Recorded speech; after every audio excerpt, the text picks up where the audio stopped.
Hi, everyone. Thanks for joining me today for our first webinar before the 2020 National Bike Summit. On this one, I really want to give you an overview of how the Federal Transportation Program works. So hopefully when we get to the asks and the things we're talking to Congress about in 2 weeks, all of this will make sense. What I'd like to point out is that on this program, there is a place for you to add questions. And the first thing I want to do is make sure everyone can hear me and you can see the slides. If you've been on my webinars before, you know sometimes I have trouble with that. So I want to make sure that you can see the slides and hear my voice.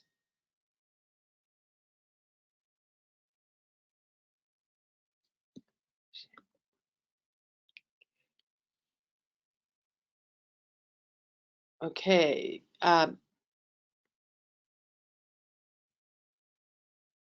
So quick, if you could put in the question box, yes, I can hear you, or yes, I can see the slides, that would be helpful. All A-okay, thanks, Champ. Always want to just make sure on that. So, as we know in the news, every week is Infrastructure Week, and everybody wants infrastructure. And that's true, but there's two big things they have to agree to: what to fund and how to fund it.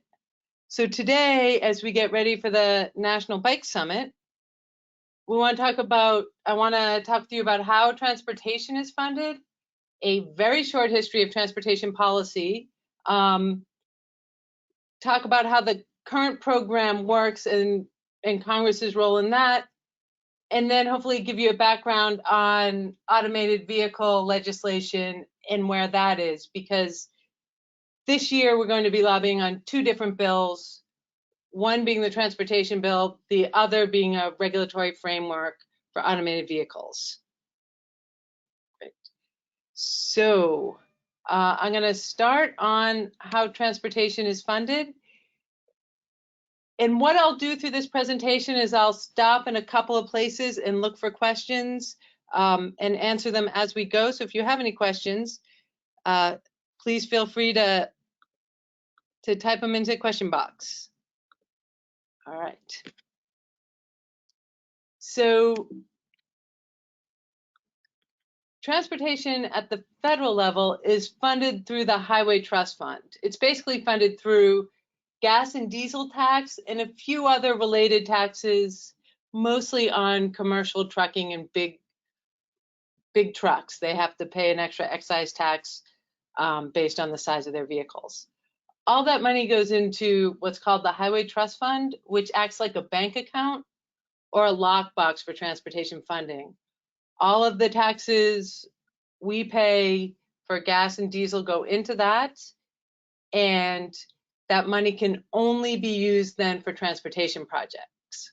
And so that's based on that user pay principle. And there's a couple of reasons why it was set up that way. There's a couple of advantages to that. Because that money is only available for transportation, it means that the federal government can do a bill that is 5 years long. And so states know, I'm going to get X number of dollars this year and X number of dollars next year. So if I want to build a 5-year project, I know that money's going to be there year after year. If you look at other funding programs, including the military, education, health, all of those things, their budget gets determined every year through the budget process. And so there's a little more uncertainty in terms of, if I'm building a program, will that money be there next year? If I'm doing foreign aid, will that money be there next year? And every year they have to go back to Congress and fight for it and ask for it.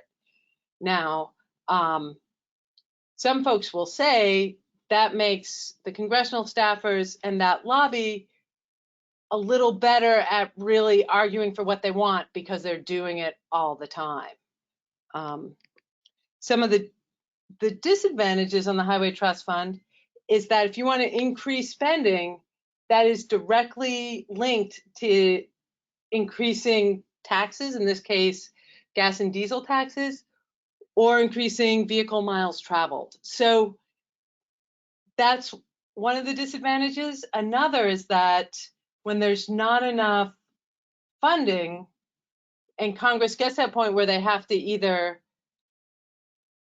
increase taxes or limit what they want to fund, then we see a lot of delays in the policy. And so if you've been doing this for a while, you've definitely seen that happen.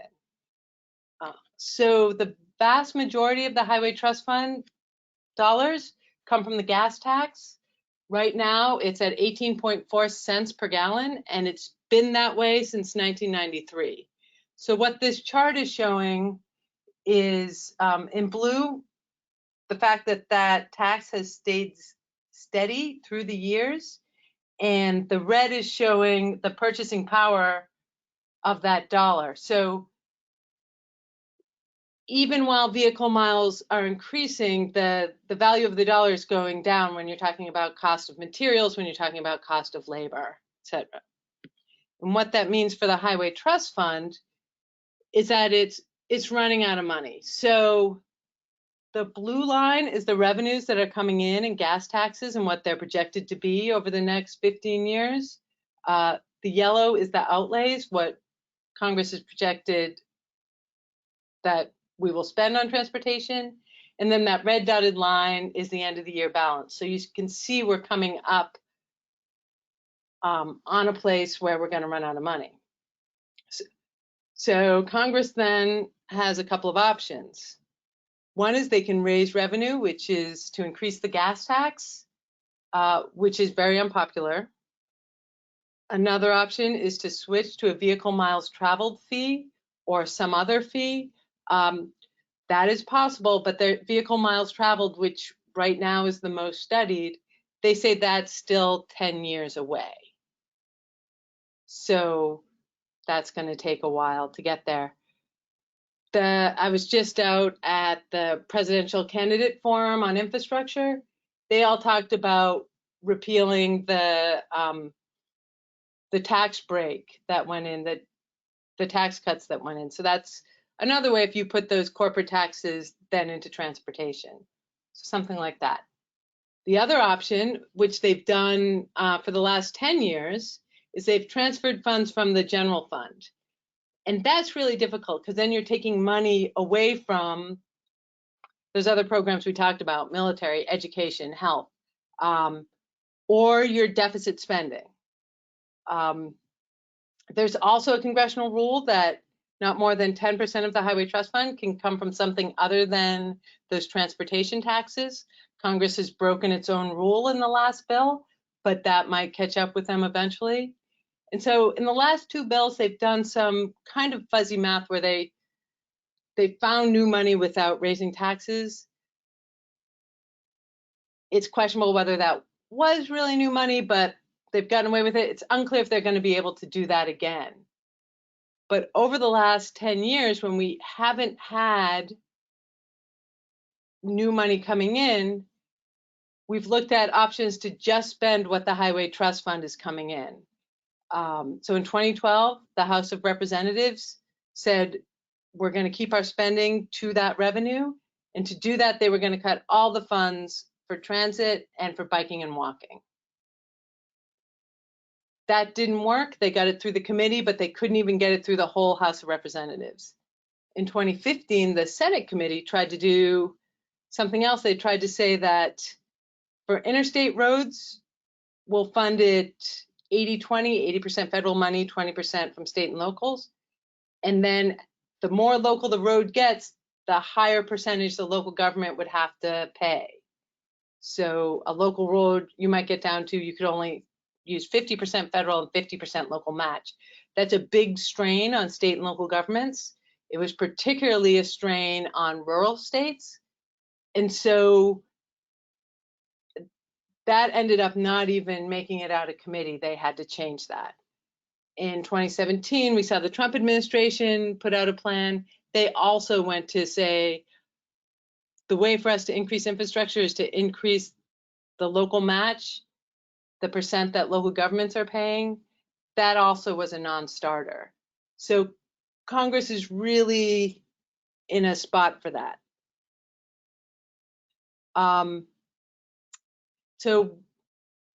And please, I'm seeing some questions. Please feel free to put some more questions in. I'm going to stop in a minute. What all this means for bicycling is that when finances are tough, Congress is looking for things to cut. So we then hear common arguments such as bicyclists don't pay gas taxes, so they shouldn't get the benefits. Or the federal gas tax should only pay for projects in the federal interest. So think interstate, national highway system, things like that. The reality is, if they cut all the spending that went out on biking and walking right now, it's roughly 2% transportation funding. And if they cut it all, that would reduce deficit spending, but only by about 6%.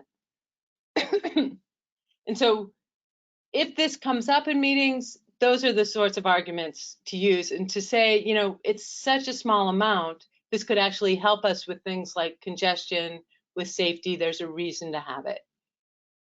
I also put in parentheses that transit doesn't pay in either. If you pay a bus fare or a subway fare, that money goes to the operation of that. So it pays the bus driver, it may go to some of the maintenance, but it doesn't go to building the system. So transit doesn't pay in either. I don't like to say that very much because, you know, transit is, you know, we support multimodal in general. We support transit. We don't want to throw them with us under the bus. So I just put that there so folks understand that's why you keep seeing transit, biking, and walking as the things people want to cut. To respond to that, what the League has said is that we will support a gas tax increase, and we will continue to support studies of other options. We are open to other ways of raising that. Okay. So I got a question about vehicle miles traveled fee, that it's 10 years away. What do I mean by that? So where we are on the vehicle miles traveled right now is that there's been some pilot projects in a couple of places, mostly out in Oregon. But we don't know as a country how to implement that nationwide. Is it still something that you would pay at the pump? Are you going to get a bill every year? How is the government going to know how far you've driven? What are the safety concerns? So there's both the political issue of privacy, which has come up, but then there's a very technical piece of how are we going to make it work nationwide? And so that's why they're suggesting that's 10 years away.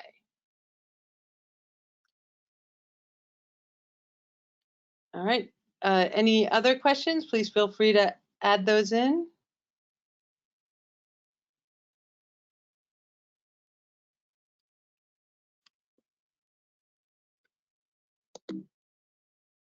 All right.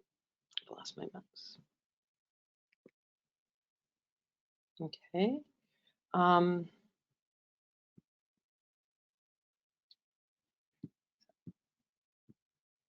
Okay.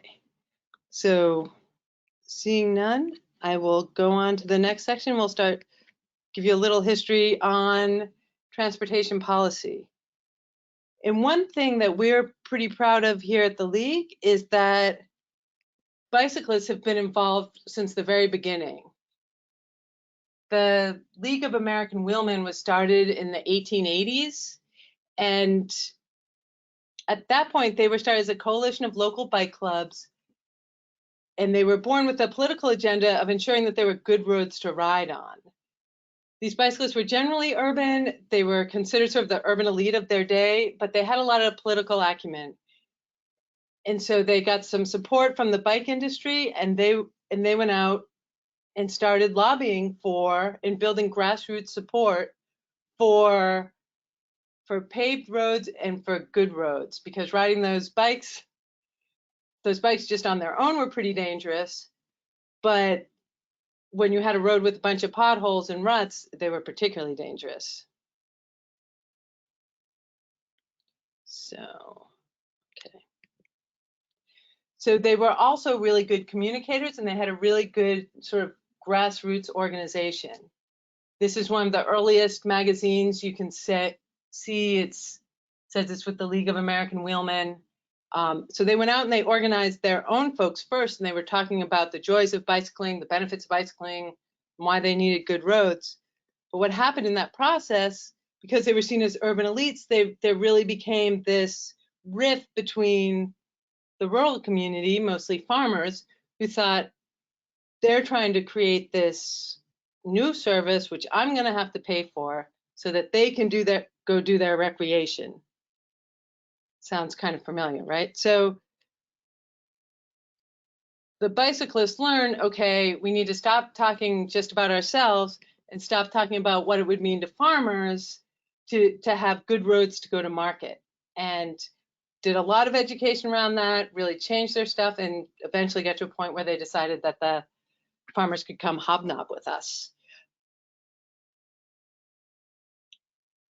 And one of the things they did, I just find this interesting because it's so similar to what we're learning again, is they started doing demonstration projects where they would work with the U.S. Department of Agriculture. Some of the bicyclists who were part of the movement at that point got themselves into the U.S. government. They worked together to go out and pave like 1 mile, half a mile, different areas around the country so that people could see what it was like to ride on pavement.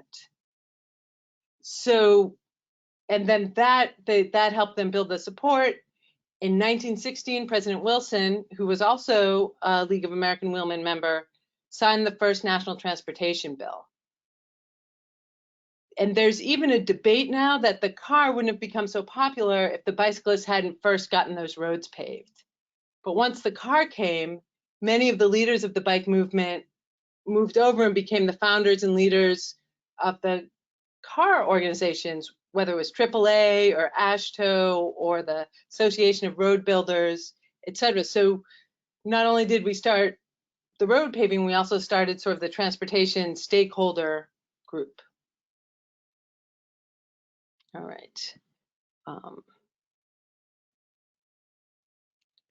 So I'm going to move in and talk a little bit more about, I'm going to jump ahead to 1950 and just quickly go through some more recent stuff. Second. Okay, so I think we all have heard 1950s, President Eisenhower set the goal of building an interstate across the country. That's when the Highway Trust Fund was created, although it did have an end date in the 70s. At that time, they were envisioning it as just this one project to build the interstate. But even as soon as the 1960s, that started changing. Before that, the road building was mostly under the Department of Agriculture, because once the farmers got interested in roads, that was seen as the main benefit of farmers getting goods to market. In the 1960s, it became its own cabinet department. It started the Federal Transit Agency, but they also started doing some planning requirements for states and urban areas. So you see them already sort of moving outside of that interstate.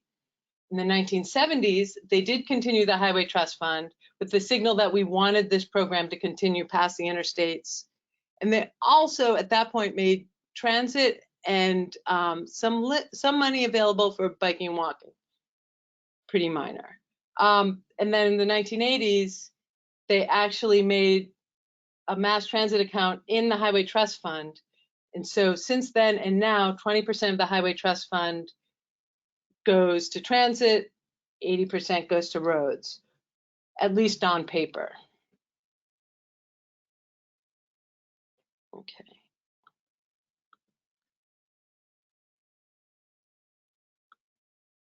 I'm just gonna, okay.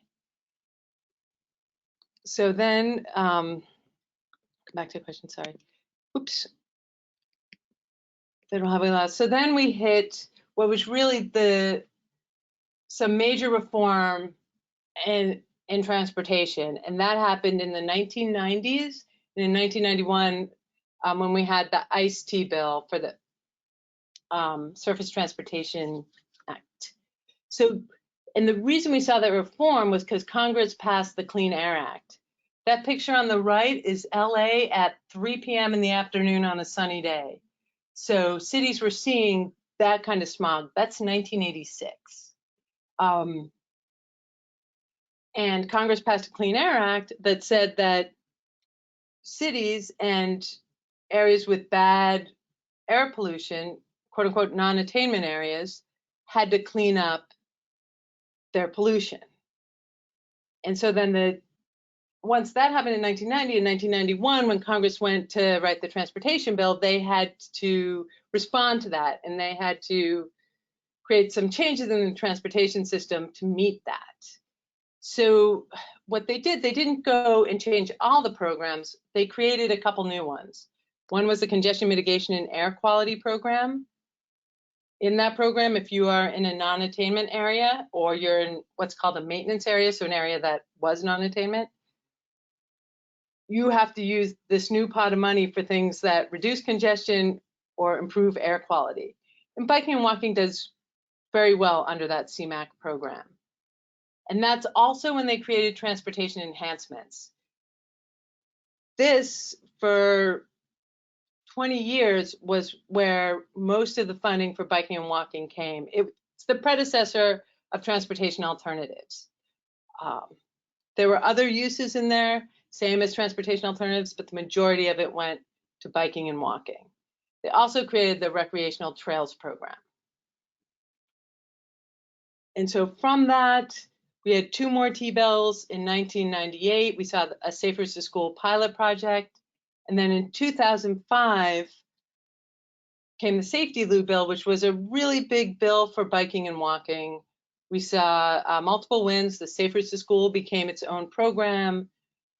We saw there was a non-motorized pilot program that gave a significant amount of money to 4 communities to see what that looked like. There were some other things added so that if you cut off a biking, if you're doing, like, if there's a bridge and there's bike walk access, they have to maintain that through construction. So a lot of small things throughout the bill. It was a really good bill for biking and walking. But I have to say, overall, it was a really good bill for anyone who was after funding. At that point, Don Young from Alaska was the chairman of the committee. The Highway Trust Fund was growing and growing and growing, so much so that they were taking the interest from the trust fund and putting it towards other programs. Don Young got in there and he said, I'm going to spend down this money. And so he did this huge bill. It wasn't, everybody's piece of the pie grew. There were massive numbers of earmarks. Got like over 400 of the 435 members of the House voted for it. Very popular, huge spending. And Mr. Young succeeded in his goal of using all that money. So I see I have some questions. I'm going to finish this and then I'll go back to that. So that moves us into the 2000s to the present. And what happened here was the Highway Trust Fund. Remember that line? The outlay started being higher than the revenue. And so we didn't have enough money, or Congress saw that it was getting closer and closer to insolvency. Nobody wanted to figure out how to get more money, so they did a number of extensions. The Safety Lou was supposed to expire in 2009. They didn't replace it until 2012. So during that time, they had a whole set of these small extensions, 3 months, 6 months, 2 months, just to try to get them through that. In 2010, we saw the Tea Party come in, and they were pushing for smaller federal programs, including a smaller transportation program. They were pushing very hard to get rid of biking and walking funds and get rid of transit funds. If you don't pay in, you shouldn't be there. We started hearing about devolution of the transportation program. It was a really rough time for transportation and for biking and walking in general. And in the Senate, every year that the budget came up, so in the yearly budget process, there would be a vote saying we should end the transportation enhancements program, we should end any requirement to spend money on biking and walking, even a couple that said we should not allow any federal dollars to be spent on biking and walking. What came out of all that in 2012 was MAP 21. Usually transportation bills are 4 to 5 years. This one was 2 years, mostly because of that funding. We talked already about the House trying to defund transit, biking, and walking. They couldn't get that through the entire House. They just got it through the committee. In the Senate, what they did is they took transportation enhancements, the Safe Routes to School program, and the Rec Trails program, combined them in one, and then cut the funding by 30%. And that was transportation alternatives. Now, it felt a little like a gut punch for those of us who were doing this at the time. At the same time, we were just relieved that we saved anything. There was a point we weren't sure that anything was going to come out of that. And we started to rebuild. So in 2015, when we had the FAST Act, we got some improvements to transportation alternatives. We did see an increase in funding, but it stalled. The funding for transportation alternatives did not grow at the same rate as everything else. But we did see a new bike ped education program. We did see some better safety language. We did see some better complete streets language. So we were sort of working our way back. So that brings us to, did I go the wrong way? Yeah. Oh, sorry. To today, where we are today, the Senate has written a piece of their transportation bill, the part that deals with roads, so the part that we care about. There's bipartisan support for significant increases to transportation alternatives. So a 40% increase to funding to bring us back to where we should have been pre-FAST Act. We had bipartisan support for addressing biking and walking safety. And we haven't seen any public efforts to really end biking and walking or funding for biking and walking since 2015. So we are on the upswing in the Senate. In the House, in 2012, we had a really hard time getting any Republicans on any bills. We were able in 2015, we had a vote where they tried to cut biking and walking funds as it relates to transit. We were able to win that vote. We defeated it 2014 to 2012. So yeah, or 214 to 212. It's very close, but we were able to do it. Things were looking really good last year too, in terms of building that support on both parties. But today, because of all of the partisanship in Congress, beyond what we care about, just in general, we have had a very difficult time getting Republicans to co-sponsor any of our bills in the House. And as we'll talk about in a minute, the transportation bill that is out there is only a Democrat bill. So we are getting swept up in things beyond our control. At the same time, I'm not hearing a lot of rhetoric from congressional offices and not from leadership about cutting biking and walking. The one exception is the president's budget, but I'm not really worried about that. And I'll talk about that in the future or in a little bit. So looking at federal dollars spent on biking and walking, there's the growth you can see among the years. You can see right before each bill, it starts to dip a little bit, and just as the bill is coming through.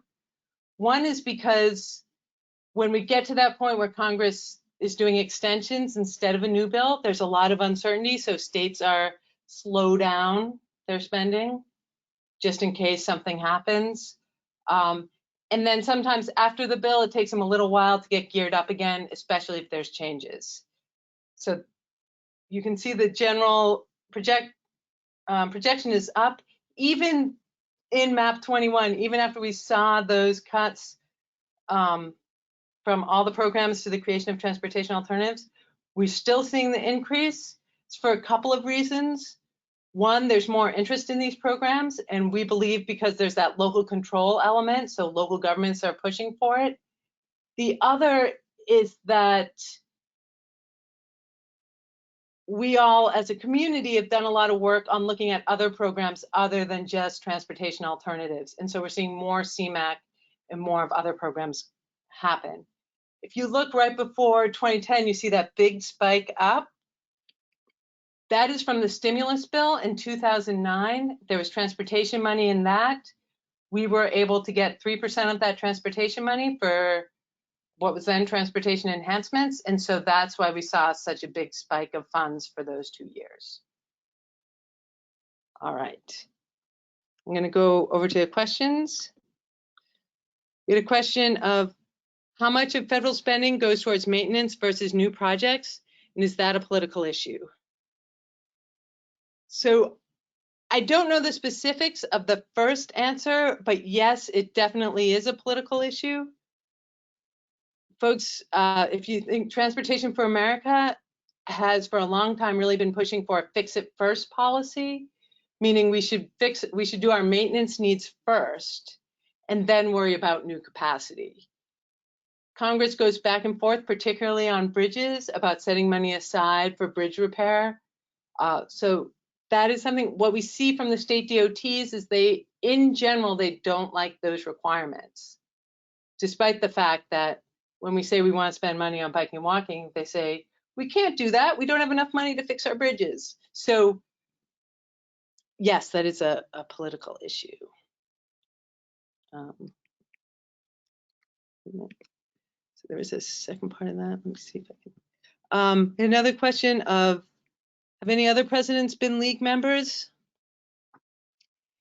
The answer is yes, but the name is there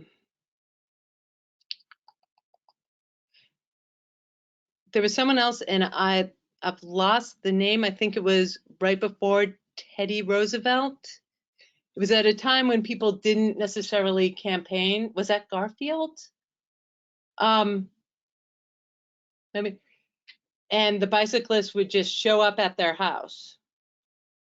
So yes, the League of American Wheelmen was really powerful right before the turn of the century. If you look at old New York Times and you query for League of American Wheelmen, their board meetings were covered in the New York Times. And I don't know if you saw it. Let me see if I can do this.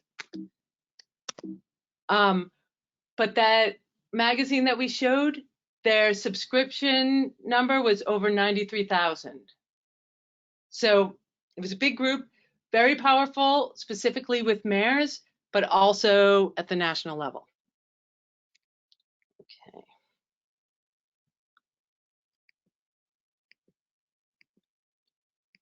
Okay, so remember, if you have any more questions, feel free to put them in.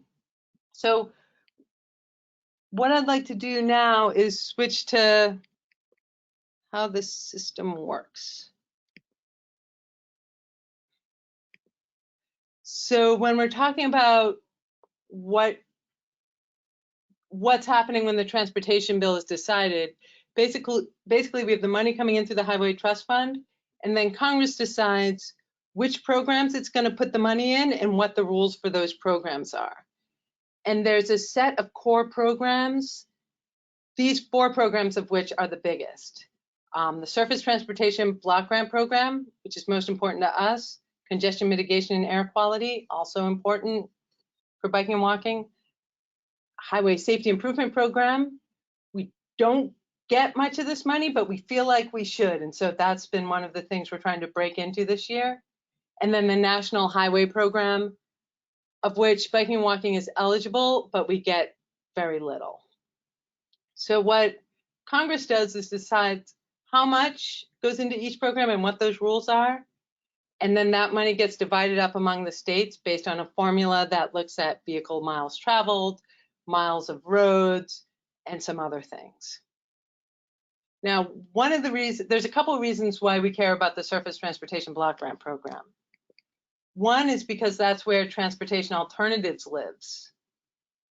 And so that's a program that's really important to us. We want to maintain that. But also because 55% of the Surface Transportation Block Grant Program goes into a local government set-aside program, and that's important to us as well. What that looks like, here's the Surface Transportation Block Grant Program, a simplified version. Of course, transportation alternatives is very important to us, but that local money, it says that 55% has to be distributed among 3 different sized communities. The large metropolitan areas that have over 200,000, the medium communities of 200,000, actually goes down to 5,000, and then the smaller communities of less than 5,000. So those large metropolitan areas, when we're talking about regular surface transportation block grant funding, they get the money, and they get to decide how it's spent. So Metropolitan Planning Organization, it's not just one city. So the one that I'm in Washington, D.C., it's Washington, D.C., but it's also the suburbs around Washington, D.C. That planning entity that makes those choices, that MPO, each one of those communities has one voice. So sometimes the large cities don't like it because they have a higher population, but they only have the same voice as a suburb. But it does get money down to that local level. By law, those MPOs have to do regional planning. And the reason why they're regional like that is because we want that planning to be beyond city to city, or Congress did. So you have that metropolitan planning, and they have the capacity and the authority to choose projects and to implement them. So that's why we care about that. Quickly, I just want to go back to those core programs and show those to you again. In the graph before, they showed that they all look the same size, but the reality is they're not. We're really focused on the 3 programs on the right.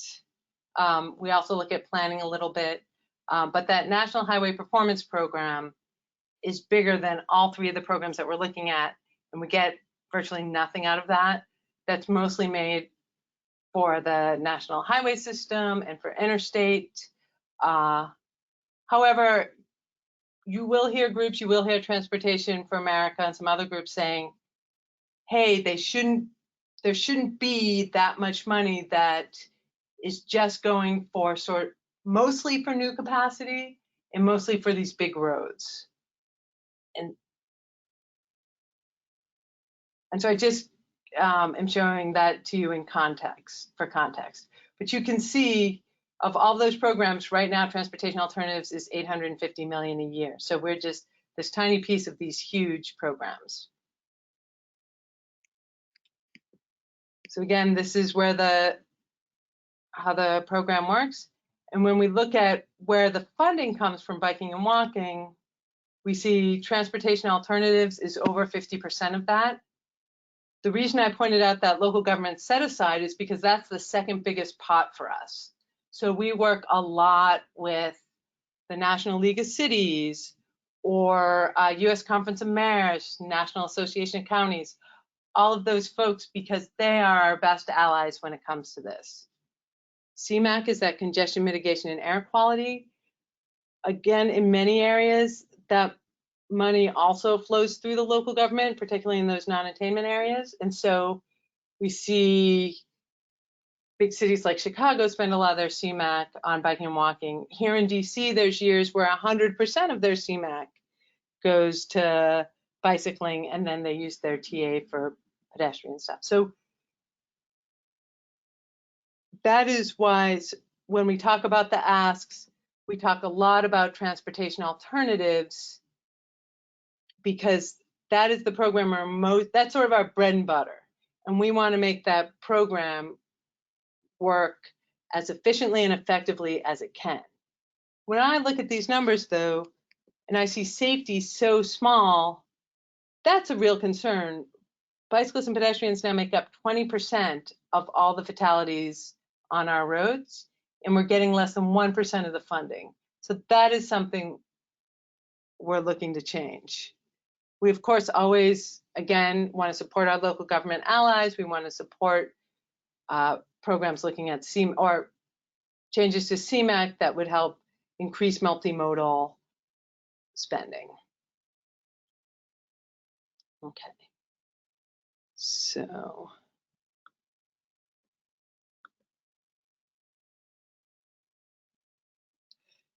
got another question going back to that new projects versus maintenance, and how does biking and walking fit into that? It's a good question. The way we talk about it is that fix it first means bringing roads up to a complete streets standard. And so we're always pushing other groups that are talking about fix it first to make sure they're talking about that as well, because we wouldn't want a road diet to be seen as something new, or adding a bike lane or adding a sidewalk to be seen as a new project. We want that to be considered as fixing a road to work for all users. Good question, thank you.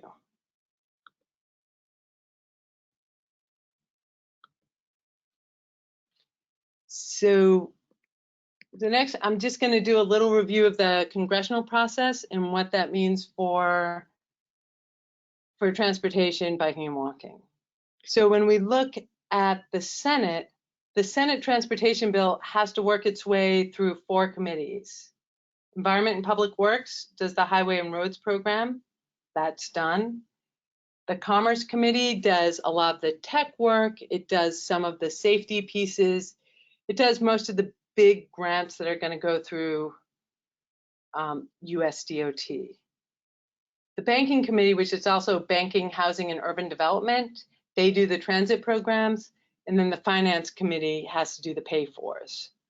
So this year, going into the summit, because the EPW committee work is done, we're focusing more on the Commerce Committee. So we'll have a couple bills there. I'm still working on it, but they also do automated vehicles. That's a separate process, but that's why we're doing automated vehicles there. And you'll see a different set of bills for the House versus the Summit, because the House versus the Senate, because the Senate has already done its highway and road projects. When we look at the House, their structure is a little bit different in that the Transportation and Infrastructure Committee does 75% of the bill, and then Ways and Means has to find the money. The Energy and Commerce Committee has a little piece on research. That's why they are part of writing the framework, which I'll talk about in a minute. But Transportation and Infrastructure focuses or does 90% of the work. So for a transportation bill to become law, it's got to go through this process, and there's a couple of places. So the places up in black are where we as advocates have an opportunity to weigh in, and the most important place is in that committee process. So the left side, we have more opportunities for influence. As we go through the floor votes, we have less opportunities. So again, with the Senate, EPW has done their piece. Commerce and Banking and Finance are all working. So there's a chance they can get that done this year. Once that committee process goes through, which means they write the bill, they vote on the bill, there's a chance to make changes and amendments. Therefore, the work of all those 4 committees gets combined together into one package. And then that's when we see all of the Senate vote on it. So all of our senators will have a chance to vote on it. All of your senators will have a chance to vote on it as one package. And so that's another place where we have an opportunity. The same thing has to happen in the House. Transportation, Infrastructure, Energy and Commerce, Ways and Means, they all go through their committee process. So this year at the summit, on the Senate, we want to weigh in on the Commerce Committee. In the House, we're really focused on the Transportation and Infrastructure place, because this is where we can have the most influence. Once they get that done, they combine it into one package. So then you have a House bill and a Senate bill, but they may come out of their respective chambers as different bills. At that point, members from the House, members from the Senate get together in what's called a conference committee. This is a secret process where they get into a room and they make their compromises to come out with one bill. That bill, once they have it, that goes back to the floor of the Senate and the floor of the House.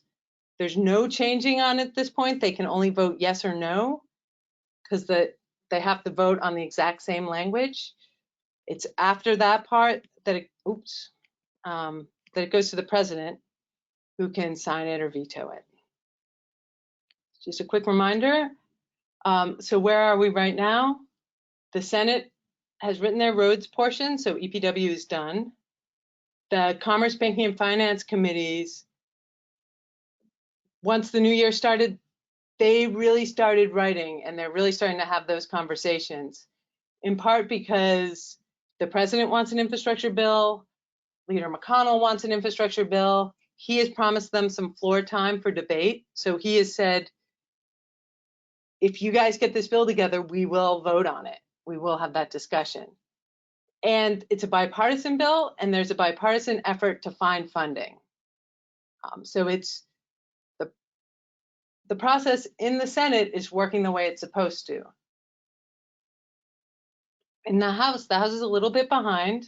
The Democrats have released a framework for their bill,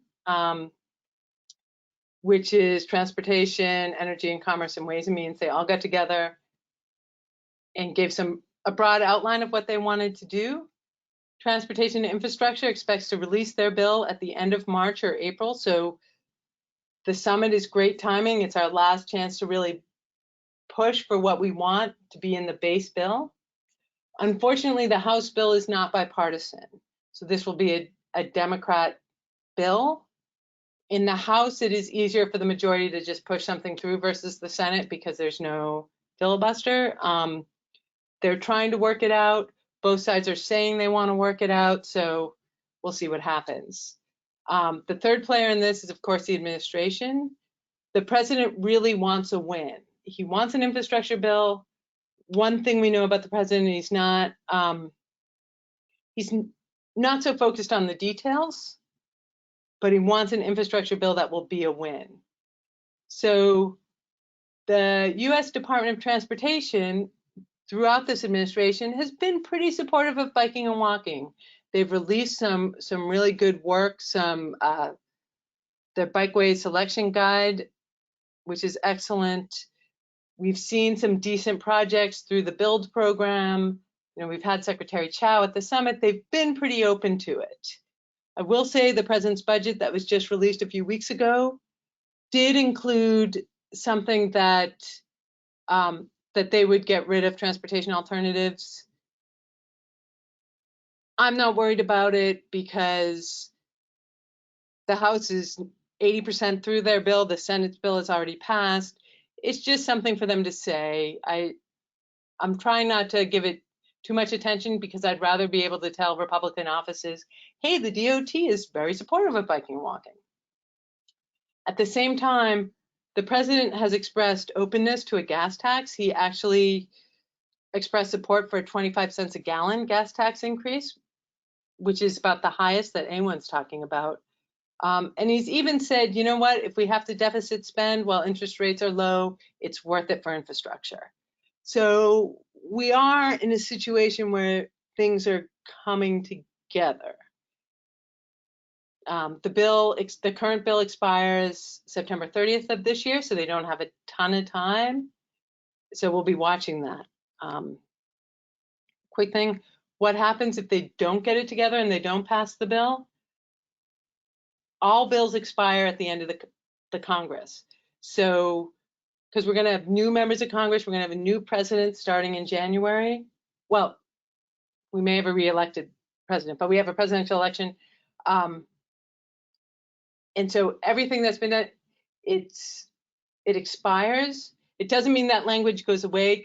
The committees may revive it and reintroduce it the next year.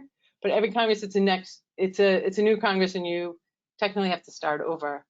Also, Chairman Barrasso of the EPW committee is term limited. So if the bill doesn't pass this year, he's no longer chair. Chairman Barrasso is also, I think, the third or fourth ranking Republican in the Senate. So he has a lot of interest in getting his bill passed, and he has some power to make that happen. It's why he's been so involved in trying to find a pay for the bill. Fact is, Congress is never going to let the transportation bill expire.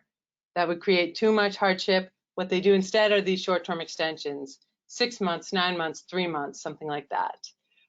We see that happen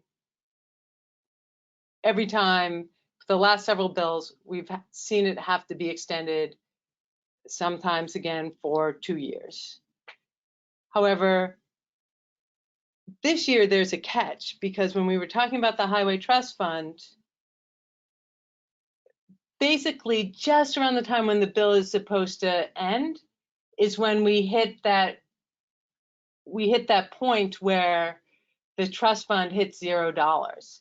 Technically, it can't go into deficit spending, which means if Congress is going to pass an extension, they also have to find new money. And if their reason for avoiding doing a bill is because they don't want to find new money, doing an extension isn't going to help them. And so that's why I think we're seeing so much conversation about how are we going to fund transportation, and why I think they're really sort of moving towards policy. You know, common wisdom in DC is nothing gets done and we're not going to see a bill. I feel like there's a chance that's going to happen. Okay. So I think there's some new questions. See if I can.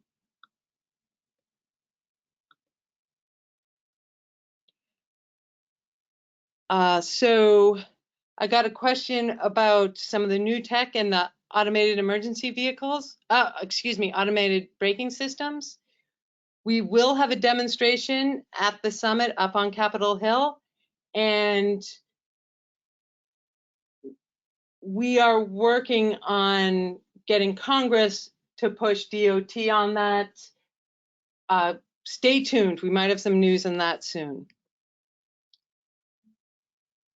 So we also got a question about how do committees get expertise for bicycling related bills? It's a good question. Basically, from those of us in the biking community going up and talking to them.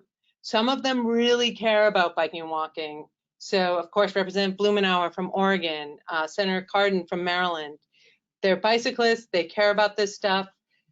They have a staffer who's in charge of transportation, and they'll often say, hey, I want to do something on biking, find out what needs to be done. And they'll talk to me, sometimes they'll go and talk to their local biking and walking group. One of the reasons we want you to all come and do these lobby visits is that you can become their local expert that they go to. Okay. Lisa says she loves my optimism. I always feel like most people up here are here because they want to do something positive, and we're hoping that that can happen. So we'll see. Moving on to the framework that the House released just last month. It was a democratic framework. It was announced by Senator Pelosi. It was written by all 3 committees, and it's got a huge amount of money in it. A 21% increase for roads and bridges, 70% increase for transit, 11% increase for rail. But they don't say how they're going to pay for it. So it's a great vision. It's going to take some work to get there. 3 significant reforms. One, they make the changes to the core programs, which to me is the most important thing. We'll see a lot of bills that add a grant program there, add a grant program here. Those things are usually the first thing that gets cut. And I feel like if you can change the core programs, that's how you change how DOT thinks about their work. So I very much appreciate that. They're looking for increases to local control and empowerment of local governments. And climate is infused throughout. So when we get to those, looking at the core programs, we get back to that fix it first maintenance versus new capacity. They do have a fix it first policy. Most of their language talks a lot about multimodal and transportation options. So I do believe they will look at biking and walking or adding access as part of fixing it. They want to require all states to have complete streets policies and standards. And they want to give performance measures teeth, which we got performance measures in the MAP 21 bill in 2012, but they're pretty weak.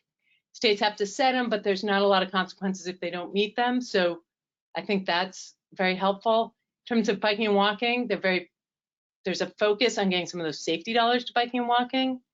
There's also more clarity on congestion mitigation funds going to reduce congestion and reduce air pollution, even if you're, well, to go broader than just the areas that it's hitting now, and they talk about active transportation networks in there. In terms of empowering local governments, they talk about expanding who gets that sub-allocation. This is just a framework. It's not very clear whether they're talking about smaller MPOs, whether they're talking about direct aid to cities, whether they expand the programs, whether then, for instance, CMAQ, some states do sub-allocate their CMAQ, give money down to the cities and the MPOs. They also talk about expanding technical assistance. So I don't really know more than this now.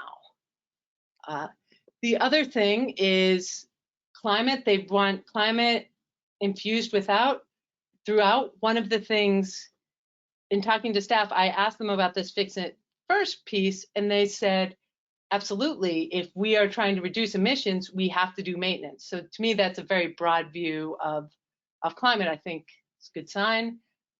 They're talking about expanding performance measures to hit greenhouse gas emissions and also vehicle miles traveled.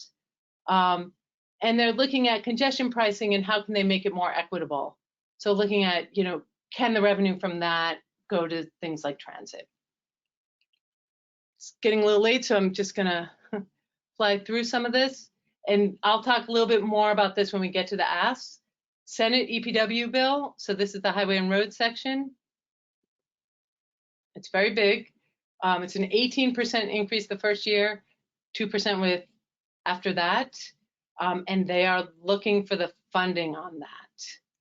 I'm gonna just skip through that. So it was a really good bill for bikes. There is a blog on our website with that name, Senate Bill, Great for Bikes.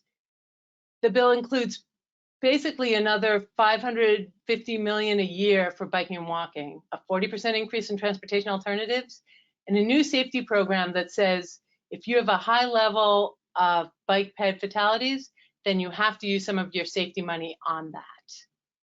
That could make a world of difference. That's talking about 10 times the amount of safety money that's now going for bike ped in the first year.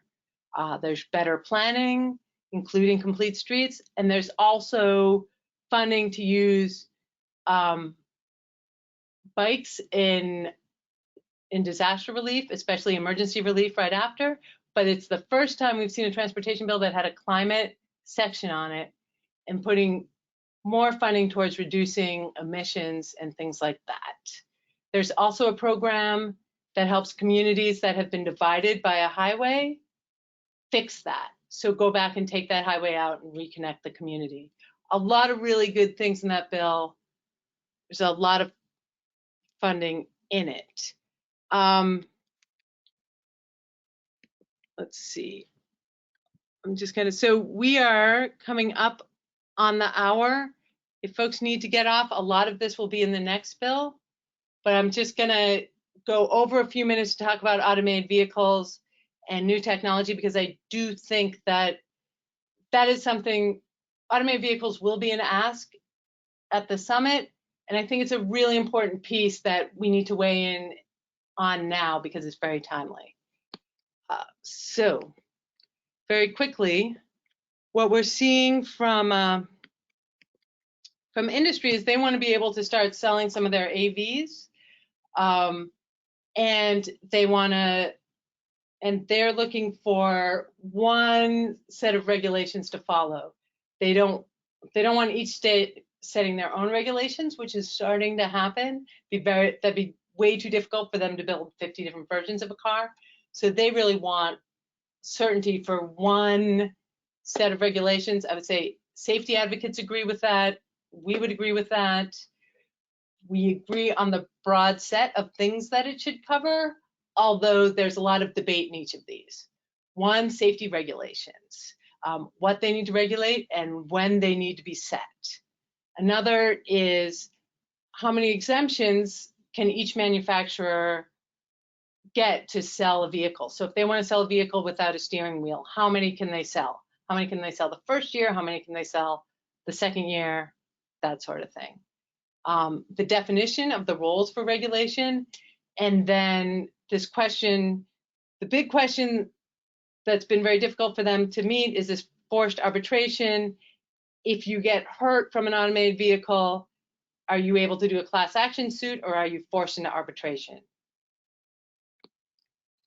Just quickly, this is how they had hoped it would happen last time. The House had a fast lane bill. The Senate worked on an AV start bill. The House bill went really fast. We barely even knew it was happening. They got through the committee, they voted for it on the floor, and it passed. In the House, they got through the committee very fast before even a lot of the safety, well, some of the safety advocates were aware. I would say in the bike ped community, we were just sort of warming up to it. And then we had the Tempe crash, and then we got involved. But there were 5 senators who put a hold on the bill, who stopped it from moving forward. And because of that, the bill never passed. However, even if the Senate had been able to pass their AV start bill, they would have got caught up in the conference committee because the House bill was way different from the Senate bill. So what they're trying to do this year to make this process move smoother is the House and the Senate, Republicans and Democrats on both sides, are working together now to do one draft bill. So then they'll have similar language in the committee process. They'll vote on similar language on the House. So when they get to the conference committee, they'll be able to get through that step. What that means for us, for advocates, is this 4-corner approach means it's been slow and deliberate right now. But once the bill gets introduced, it's going to be very hard for us to weigh in, because that committee process, they're going to go and say, hey, Democrats and Republicans, we agree, let's move this forward. And it just makes it harder for us to put the brakes on it if we're concerned. Right now, the committee staff have been sharing sections of the bill as they go. We've been told that that is going to end, and now they're just going to try to speed through it to get it done. What we want in that is we want a rulemaking, we want a safety standard that requires that the vehicles prove that they can detect, identify, and respond to bicyclists, pedestrians, and other vulnerable users. The current draft language that we've seen, it has some language on the vision test. I'm happy with the language. The reason I say it's disputed is they put it out to us, but that 4 Corners group hasn't agreed on it. So we know that some folks like it, but not everybody. So we still have to really push for that. But there's things in the bill around that that are very concerning. It says, here's a kind of test that we want, but the Secretary of Transportation gets to decide whether or not it's necessary. And it gives the USDOT and the National Highway Traffic Safety Administration 10 years to develop that vision test. So for 10 years, after this bill passes, they can be selling automated vehicles without steering wheels before they have a test that proves whether or not the vehicle can see pedestrians and bicyclists. And during those 10 years, it preempts states from being able to create their own regulation. That's a big deal, because usually the way it works, the precedent is that the state has the right to regulate until there's a federal regulation, right? It's like the Bill of Rights. The state has everything that has a right to set things until the feds come in and overstep. So they want to say 10 years, no federal regulation, no state regulation. And this is not about testing, it's about selling. Right now, they have the unlimited ability to test. So this is about selling these, and they're talking about, each manufacturer being able to sell 100,000 in 3 years. There's 20 manufacturers now. That could be a lot of cars on the road that we don't know. So that's going to be one of the big asks. We are also working on an ask on the technology that's out there now in terms of automated emergency vehicle and how NHTSA tests new cars now. And we're hoping to have that ready for the summit. So I'll leave that there. I'll answer questions, and just if you have to go or you have other questions, feel free to email me. Okay, and I got a question about the reconnecting neighborhoods, and yeah, I'll send that out, and these slides will be available probably tomorrow, as well as this recording. So thanks for those who hung on. Please feel free to type in any questions now.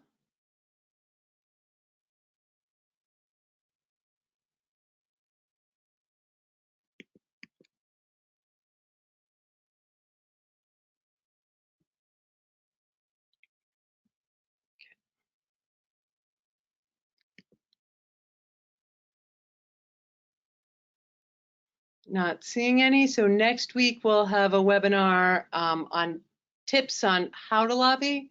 And then the week after, I think March 2nd, we'll talk about the specific asks. I sent an email with a couple of them for the House on the Safety and Transportation Alternatives Bill. We'll also have the Automated Vehicles Bill. We might have a couple of others by then. Okay.